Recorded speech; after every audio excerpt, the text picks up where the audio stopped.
Everyone, I hope आप खैरियत से होंगे। ये हमारी एटीट्यूड की जो सीरीज है उसकी ये दूसरी वीडियो है। हम इस वीडियो में डिस्कस करेंगे what is the difference between attitude and ego. Ego और एटीट्यूड में क्या डिफरेंस है।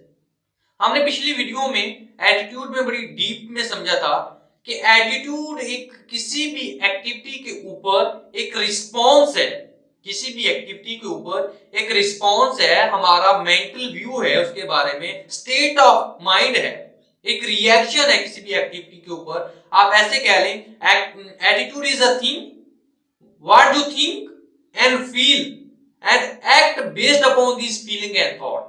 आप किसी भी एक्टिविटी के ऊपर क्या सोच रहे हो और कैसे उस चीज को रिस्पॉन्ड कर रहे हो, ये था attitude. Some people think that attitude and ego are same, but they are wrong. Attitude and ego are not same. Attitude and ego are opposite in spin to each other. Attitude जो है, attitude gives the track, give the structure in your life or success.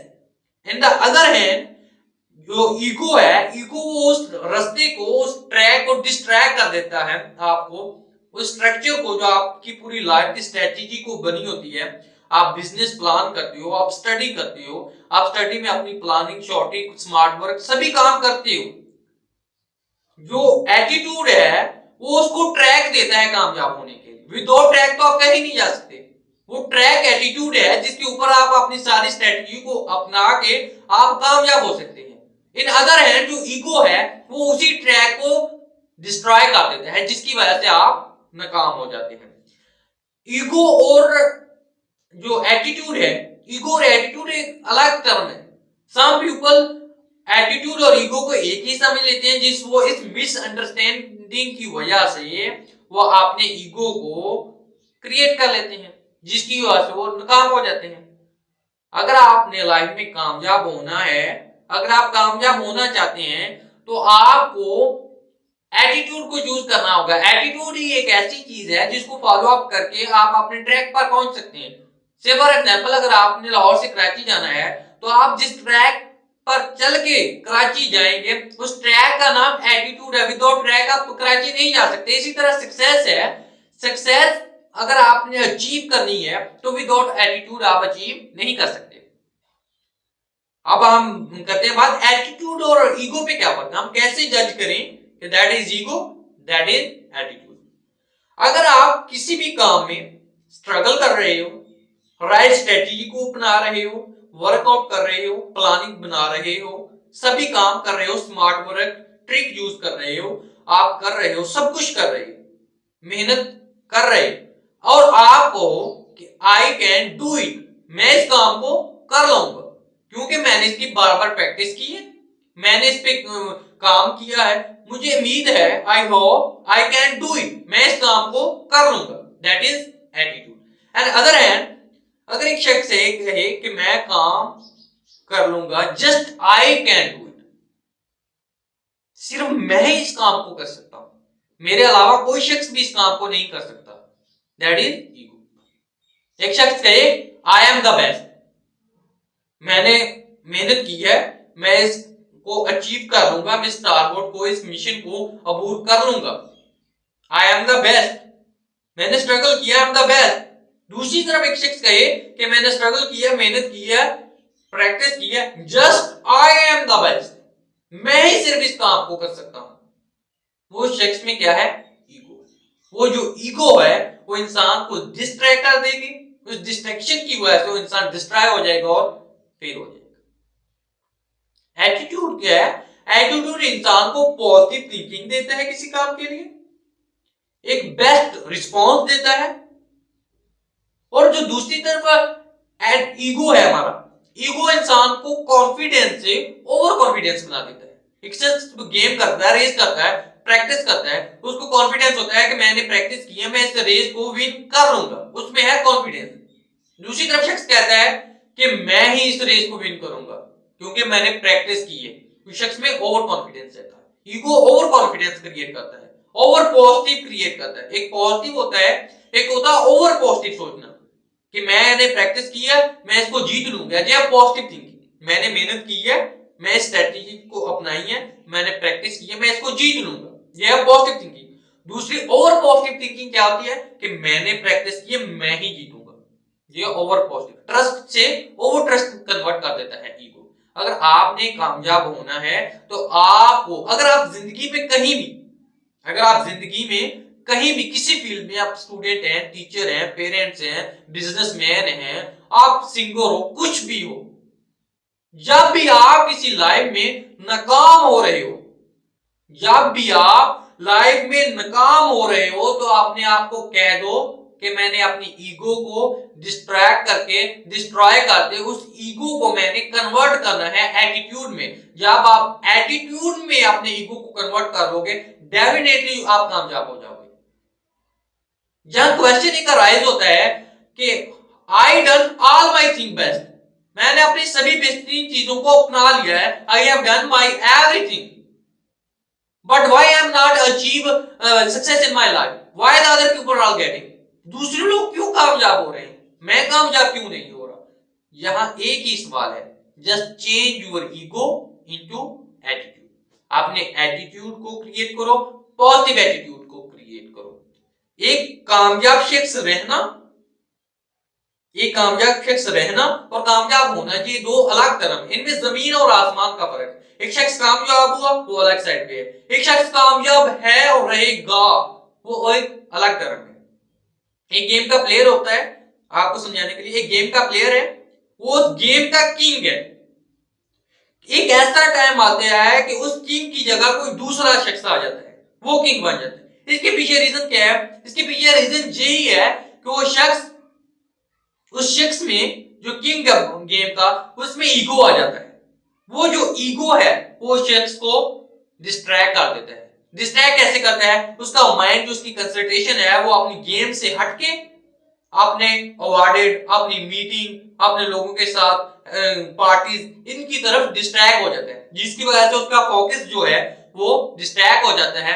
और दूसरा शख्स जो है वो उसी hard work करता है, प्रैक्टिस करता है बार बार, क्योंकि उसके पास जस्ट गेम है, उसके पास दूसरी एक्टिविटीज नहीं है, वो जस्ट गेम को करता है, राइट स्ट्रेटेजी को अपनाता है और वो वहां उसकी जगह किंग बन जाता है। अगर आपको कामयाब होना है लाइफ में, आपको, अगर आप कामयाब हो भी जाते हैं, अगर आप कामयाब हो भी जाते हैं, आपको कामयाब रहने के लिए आपके अंदर पॉजिटिव एटीट्यूड का होना बेहद जरूरी है। अगर आपके माइंड में थोड़ा सा भी ईगो आया, आप डिस्ट्रैक्ट हो जाएंगे, जिसकी वजह से आप नाकाम हो जाएंगे। जिंदगी में एक ऐसी कंडीशन है, एक इंसान, जिंदगी में 3 कंडीशन है जिसमें एक टाइम पे वो हमेशा होता है। 3 कंडीशन है, एक इंसान उन तीनों कंडीशन में से एक पर लाजमी होता है।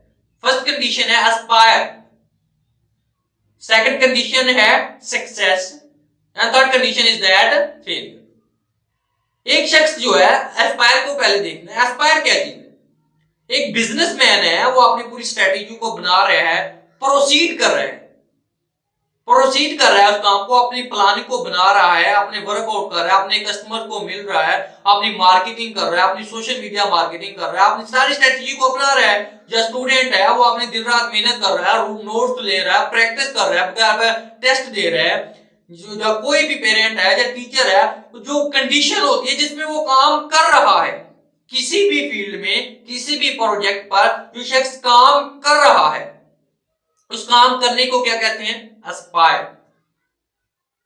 इसमें जो एस्पायर है, सबसे जो खतरनाक चीज, जो ईगो जो एस्पायर में होती है, ईगो किस में होती है? एस्पायर में होती है, क्योंकि वहां हर्डल्स बहुत ज्यादा होती है, रुकावटें बहुत ज्यादा होती है, आपके पास इतना नॉलेज नहीं होता जो आप उन हर्डल को, डिस्ट्रॉय को खत्म कर सके, जिसकी वजह से आप नाकाम हो जाते हैं। आपको लोगों की बातें सुनना पड़ती हैं, आपको नॉलेज नहीं होता, उस फील्ड में नाकाम हो जाते हैं। अगर आप में पॉजिटिव एटीट्यूड होगा, देन आप एस्पायर में कामयाब होंगे। अगर एस्पायर में आपके पास नॉलेज नहीं है, आपके पास पॉजिटिव एटीट्यूड नहीं है, तो आप डेफिनेटली नाकाम हो जाएंगे। The second condition is that success. Success की स्टोरी मैं आपको पहले भी बता चुका हूं कि एक इंसान कामयाब हो गया है, उसने अपने स्पायर लेवल को कामयाब कर लिया, अबूर कर लिया, वो दूसरी लेवल पर है, सक्सेस पे है। वो कैसे उसमें नाकाम हो जाएगा? अपने ईगो की वजह से। ईगो इन तीनों कंडीशन में होगा। एस्पायर में भी ईगो होगा, आपको रुकावट पैदा करेगा, सक्सेस में भी रुकावट पैदा करेगा, फेलियर में भी रुकावट पैदा करेगा। सक्सेस में कैसे रुकावट पैदा करेगा? आप कामयाब होगे, कामयाब होने के बाद उसको लोग नहीं जीने देंगे, कामयाब हो जाएगा, उसका माइंड जो है वो डिस्ट्रैक्ट हो जाएगा, जिसकी वजह से वो नाकाम हो जाएगा। वो कामयाब होने के बावजूद भी एक टाइम ऐसा आएगा जिसमें वो नाकाम हो जाएगा। रीजन क्या है इसके पीछे? कि उसका फोकस अपने टारगेट पर, अपने मिशन पर, अपनी गेम पर, अपनी बिजनेस पर नहीं रहेगा, जिसकी वजह से वो डिस्ट्रैक्ट होकर, वो अपने बिजनेस में डिस्ट्रॉय होकर वो नीचे गिर जाएगा। ईगो, यहां भी ईगो आपको नाकाम कर देगा। The third thing is that failure. Failure में क्या चीज है? आपने कोई भी काम किया, आपने प्लानिंग की, आपने उसको अपनाया, आपने सभी काम किए, स्मार्ट वर्क टिप हर चीज यूज की, लेकिन इसके बावजूद भी आप नाकाम होगे। देन यहां ईगो कैसे आएगा? जो ईगो है वो आपको कभी भी काम नहीं दोबारा करने देगा, वो ट्राई अगेन का काम नहीं करेगा, slow and steady wins race का काम नहीं करने देगा। रीजन क्या है इसके पीछे? रीजन इसके पीछे यही है कि आप एक काम में नाकाम होगे, एक बार आपने काम किया, आप उसमें नाकाम होगे, जैसे ही आप दोबारा उसकी कोशिश करेंगे, आपके माइंड में ईगो आएगा कि मैंने ये काम पहले भी किया था, मैं इसमें नाकाम होगा, अगर अब मैं दोबारा यही काम करूंगा, अगर मैं नाकाम हो गया तो लोग क्या कहेंगे?